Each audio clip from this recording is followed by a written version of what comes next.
Okay, y'all, so my son called me this morning while I was on my way to work. I have quite the drive, so I couldn't just turn right around to help him with his dilemma.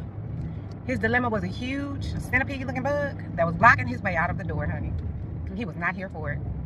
And so, in my wanting to help him, I become frustrated because I'm repeating myself, well, get the spray. You know, I'm giving solutions. And he's like, no, I'm not doing that. Can't do that. No, nothing that I'm saying is helping. So now we're on a three-way. Okay, so it's me, dad, baby. Well, son. I can't call him a baby. And we're trying to give him solutions. And he's just getting more and more frustrated because essentially we're just repeating the same thing. Spray the bug, spray it, spray the bug, spray the centipede, whatever. And he was not. So I understand the fear of bugs. I have a fear of bugs. I don't like them. They can have the whole house. Oh, you here? Okay. So I must be moving because I don't. So I get it, right? So I understand his fear. But I also was very frustrated. So in his frustration, he says, I called you for help. I called you for help. I just called you for help. I didn't call you to get fussed at. I didn't call you for you to keep repeating yourself to me. I'm calling you for help, right? So in that moment, I had to pivot. He was letting me know that the way I was showing up for him was not beneficial. It wasn't very helpful, right? And I understand that because I was just repeating myself, just like my husband. We were just, just kind of talking at him and not listening to him. So I had to change the way that I responded. I had to show up for him in a way that he needed me to. And him saying, hey, I called you for help, helped to snap me out of that loop of, hey, do as I say. And this is the only solution, right? It helped snap me out of that. And I appreciate it and I respect it. So now I had to ask him, hey, okay, son, I had to calm down because I'm getting frustrated. Hey, well, how do you need me to show up for you right now in the capacity that I'm able to? Because I'm driving. Baby, I'm almost an hour away from home. What you need from me? So he just simply said, I don't know. As a parent, I had to come up with a solution. It may seem like an inconvenience. It may seem like something that a parent shouldn't have to do, right? But I know my son needed me.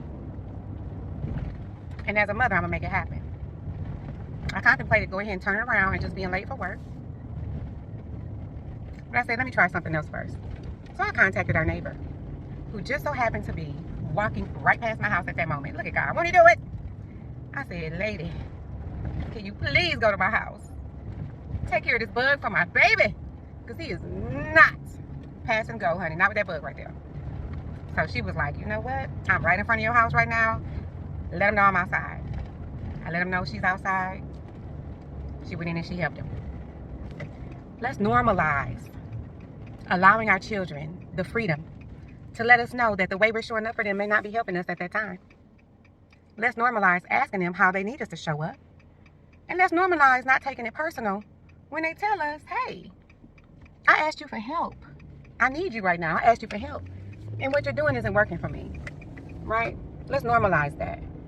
Because if they can't tell us what they need right now, when they become adults and they have to advocate for themselves in doctor's offices and for jobs in this world that's not going to treat them with, kids' gloves, they can't advocate for themselves with us.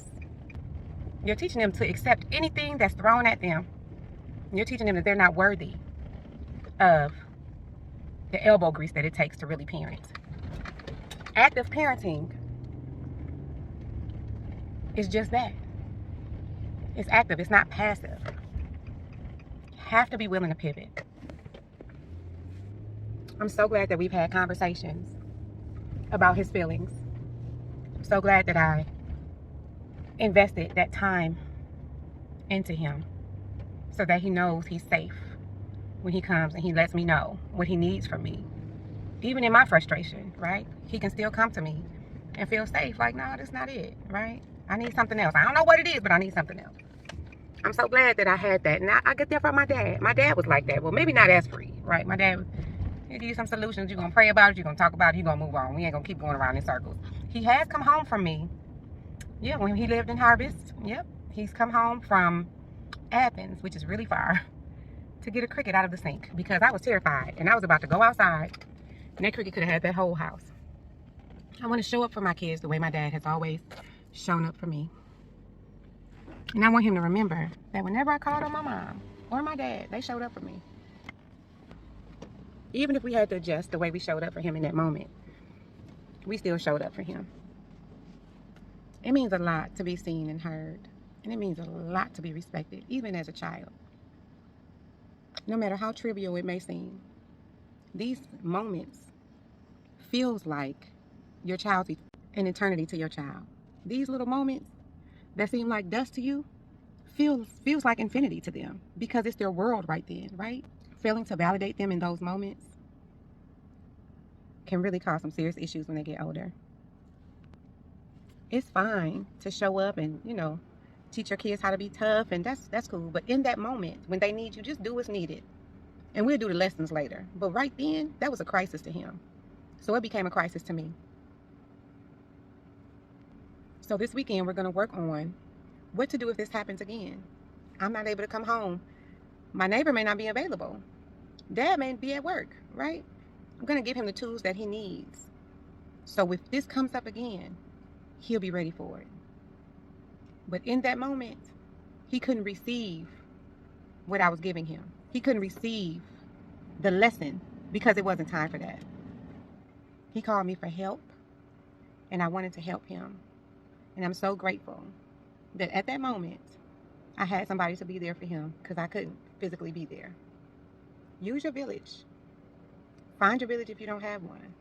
A trustworthy village, okay? Not just anybody. Not some person that you met on Tinder. No shade to Tinder. I've never been on, no. But not some random person, right? A trustworthy person that can really show up for you when you need them. Listen to your kids, y'all. We have to adapt and adjust the way that we show up for them. Because if it's not working, what's the point? We have to be what they need in that moment. That's my 2 cents. Take it or leave it. It's free.